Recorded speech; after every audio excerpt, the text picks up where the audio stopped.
नमस्कार दोस्तों, पौराणिक ज्योतिष ज्ञान यूट्यूब चैनल में आप सभी दर्शकों का हार्दिक स्वागत करता हूं। ज्योतिष सीखने वाले विद्यार्थियों एवं ज्योतिष प्रेमियों के लिए हमारा आज का विषय वैवाहिक सुख अर्थात दाम्पत्य सुख है। प्रिय साथियों, सबसे पहले हम दाम्पत्य शब्द का अर्थ जानने का प्रयास करेंगे।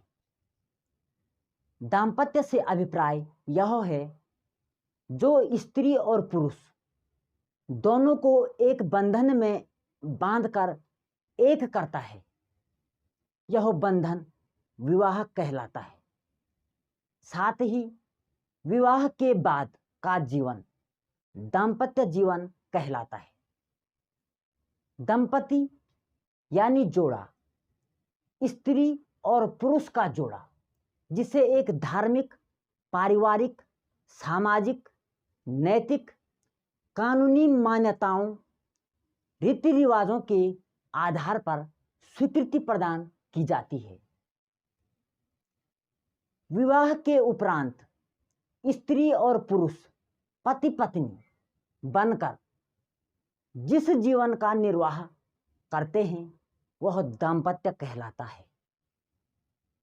दाम्पत्य जीवन एक धर्म है, आधार है, विश्वास है, प्रेम है, समर्पण है, प्रतिज्ञा है, पवित्रता है और भी बहुत कुछ है जिसे शब्दों में व्यक्त नहीं किया जा सकता है। दाम्पत्य जीवन में सुख का रहस्य अर्थात पति पत्नी के मध्य विचारों में समानता का होना परम आवश्यक होता है। इच्छाएं अलग अलग हो सकती है, पर विचारों की समानता से दाम्पत्य जीवन की गाड़ी सही पटरी पर दौड़ती है। आपस में कभी कलह नहीं होता और जीवन सुखमय बना रहता है। आइए दोस्तों, ज्योतिष के माध्यम से दाम्पत्य सुख पर विचार करने का प्रयास करते हैं। वैवाहिक सुख के बारे में जानने के लिए स्त्री एवं पुरुष दोनों की कुंडलियों का अध्ययन करना परम आवश्यक होता है।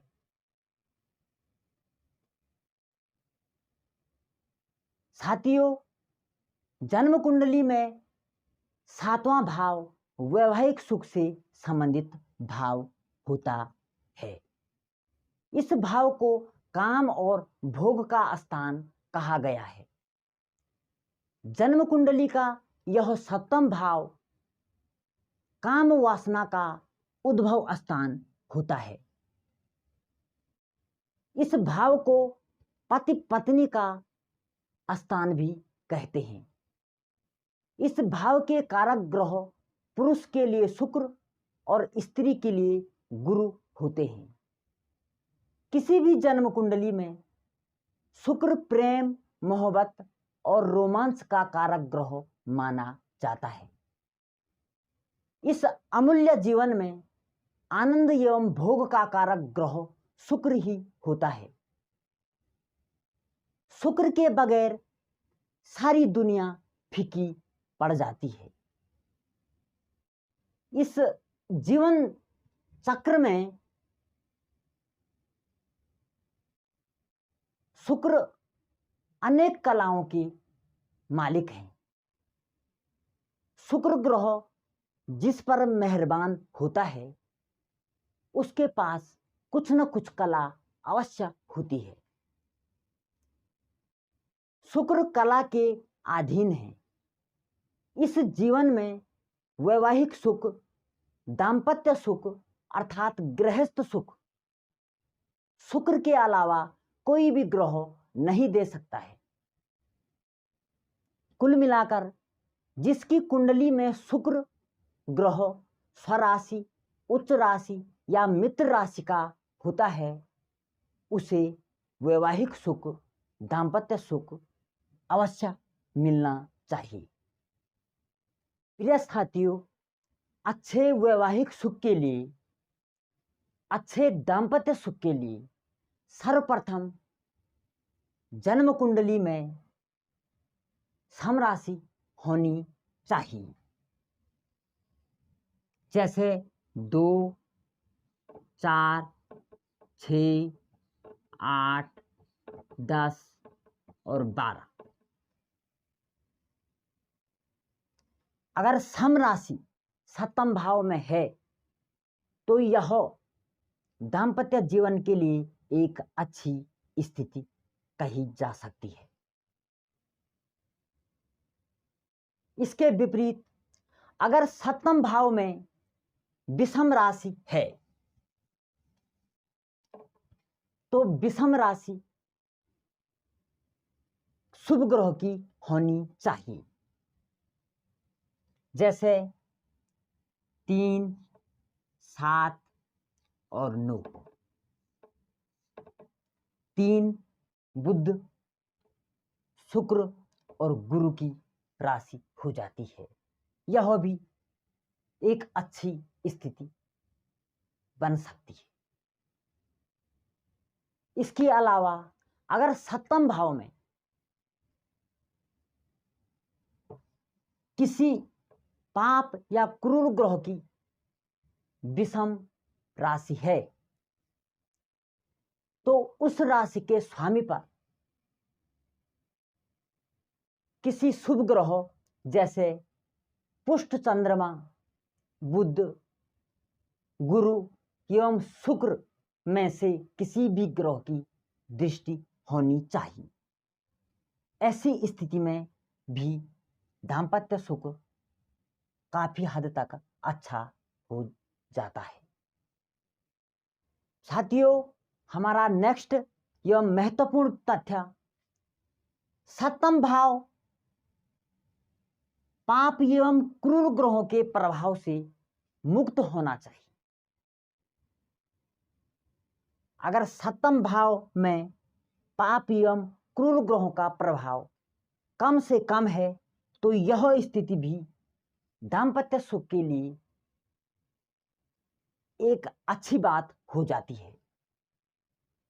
हमारा नेक्स्ट बिंदु, सप्तम भाव पर शुभ ग्रहों की दृष्टि होनी चाहिए। अगर 7वें भाव पर किसी भी शुभ ग्रह जैसे पुष्ट चंद्रमा, बुध, बृहस्पति, शुक्र आदि ग्रहों की कहीं से भी दृष्टि है तो यह स्थिति भी दाम्पत्य जीवन के लिए काफी अच्छा होता है। हमारा अगला एवं महत्वपूर्ण तथ्य, सप्तमेश अर्थात सप्तम भाव में स्थित राशि का स्वामी कोई भी ग्रह हो, सप्तमेश सप्तम भाव का स्वामी लग्न से 6, 8 और 12वें भाव में नहीं होना चाहिए। उदाहरण के लिए आपकी कुंडली में कोई भी लग्न हो, लग्न कोई भी हो, उदाहरण के लिए कर्क लग्न,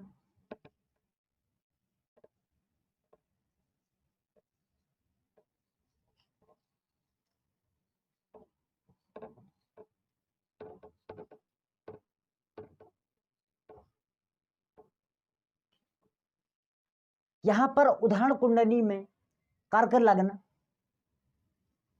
दिया गया है। इस कुंडली में सप्तम भाव में मकर राशि है।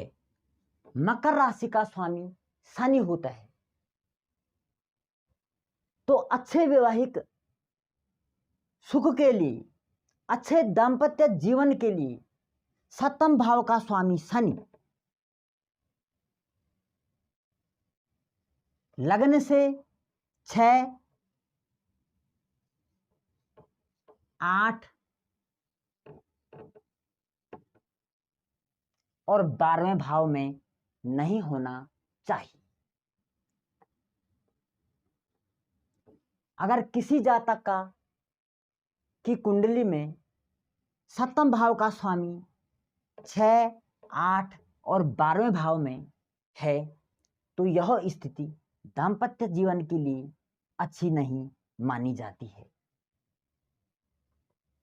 लगने से 1, 2, 3, 4, 5, 6, 7 और 8, 9, 10, 11, 12। हमारा नेक्स्ट महत्वपूर्ण तथ्य सप्तम भाव का स्वामी कोई भी ग्रह हो सकता है। यहां पर सप्तम भाव का स्वामी शनि है। सप्तम भाव का स्वामी सप्तम भाव से 6वां, 8वां और 12वें भाव में नहीं होना चाहिए। सप्तम भाव का स्वामी सप्तम भाव से, यहां से गिनती करेंगे 1, 2, 3, 4, 5, 6, 6वां, 7, 8, 8वां, 9, 10, 11वां और 12वां। यहां कुल मिलाकर आपकी जन्म कुंडली में 7वें भाव में जो राशि है उस राशि का स्वामी जन्म कुंडली में के द्वितीय, षष्ठ, अष्टम और द्वादश भाव में नहीं होना चाहिए। अगर किसी जातक की कुंडली में 7वें भाव का स्वामी इन घरों में है तो यह स्थिति दाम्पत्य जीवन के लिए अच्छी नहीं मानी जाती है। हमारा अगला और महत्वपूर्ण तथ्य 7वां भाव, पति पत्नी का 7वां भाव जो होता है, 7वां भाव किसी भी कुंडली में पाप कर्तरी योग में नहीं होना चाहिए। अच्छे वैवाहिक जीवन के लिए 7वां भाव पाप कर्तरी में नहीं होना चाहिए। आपकी जन्म कुंडली में कोई भी लग्न हो,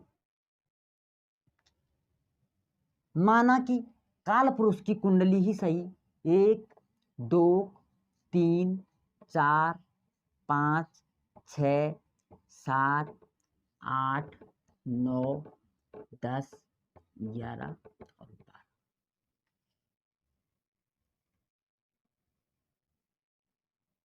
प्रस्तुत कुंडली में हमने राशियां भरी, मेष, वृष, मिथुन, कर्क, सिंह, कन्या, तुला, वृश्चिक, धनु, मकर, कुंभ, मीन।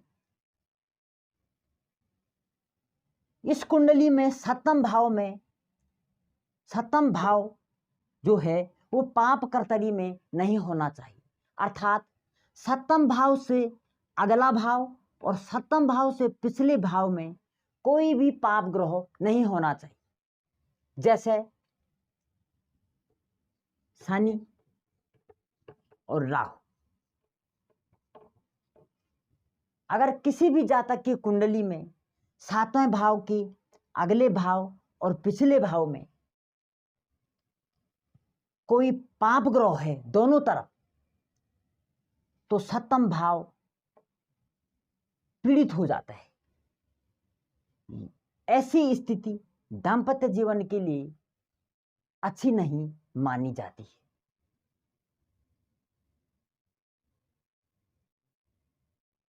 इससे भी महत्वपूर्ण, अच्छे दाम्पत्य जीवन के लिए सप्तम भाव का स्वामी सप्तमेश जिस भाव में बैठा है वह भाव पाप कर्तरी में नहीं होना चाहिए, या फिर सप्तमेश जो ग्रह है वह ग्रह पाप कर्तरी में नहीं होना चाहिए। आपकी जन्म कुंडली में कोई भी लग्न हो, माना कि यहां पर कुंभ लगन है,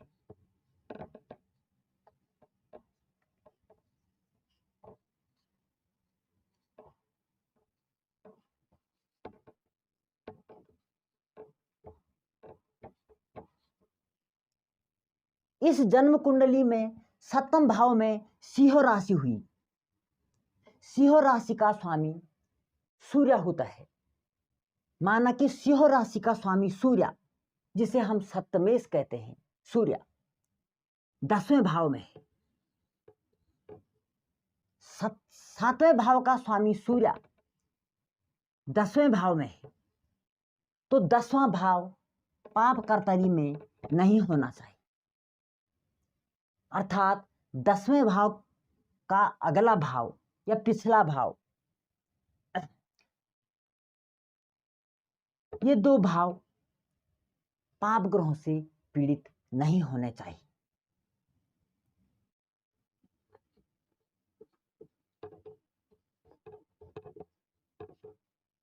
शनि और राहु, यहां पे शनि, राहु, केतु, सूर्य, मंगल, कोई भी पाप ग्रह या क्रूर ग्रह के द्वारा सप्तमेश पीड़ित हो सकता है। अगर किसी जातक की कुंडली में सप्तमेश पाप कर्तरी में है तो उसे भी दाम्पत्य सुख कम ही मिलेगा।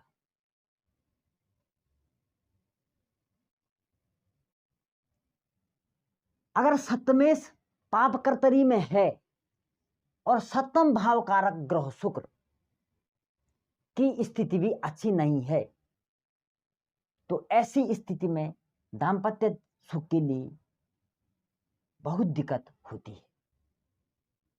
प्रिय साथियों, हमारा नेक्स्ट और महत्वपूर्ण सूत्र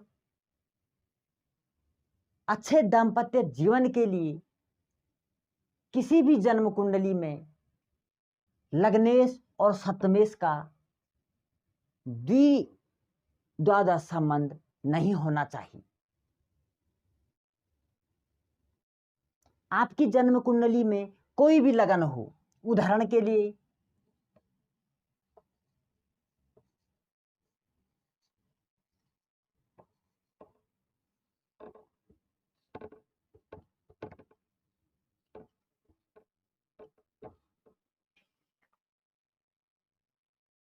यहां पर वृष लगन है, लग्नेश शुक्र है। अगर लग्नेश शुक्र माना कि यहां है 10वें भाव में और सप्तमेश यहां मंगल हुआ, मंगल 5वें भाव, सॉरी 9वें भाव में है,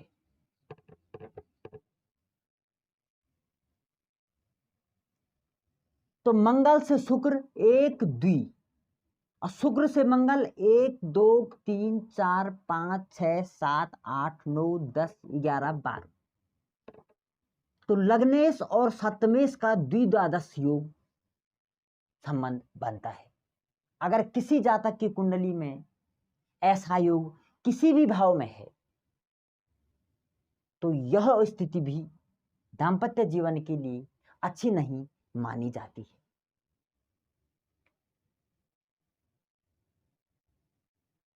हमारा अगला और महत्वपूर्ण सूत्र लग्नेश और सप्तमेश का खडाष्टक संबंध नहीं होना चाहिए। आपकी जन्म कुंडली में कोई भी लगन हो, माना कि यही वृष लगन हो, वृष लगन हो, वृष लगन का स्वामी शुक्र 10वें भाव में और 7वें भाव का स्वामी मंगल 5वें भाव में, तो शुक्र से मंगल 1 2 3 4 5 6 7 8 और मंगल से शुक्र 1 2 3 4 5 6 8 का संबंध हो गया लग्नेश और सप्तमेश को। यह स्थिति भी दाम्पत्य जीवन के लिए अच्छी नहीं मानी जाती है। इसके अलावा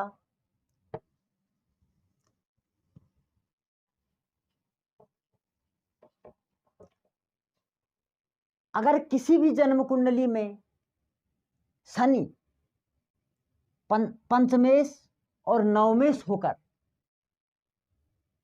अकेला सप्तम भाव में बैठा है तो वह जातक को न्यायप्रिय बना देगा। ऐसी स्थिति में दाम्पत्य जीवन बहुत अच्छा रहता है। और अगर उस शनि पर गुरु की दृष्टि पड़ गई तो यह बहुत ही अच्छा हो जाता है। साथियों, समय को देखते हुए अभी के लिए विराम करते हैं।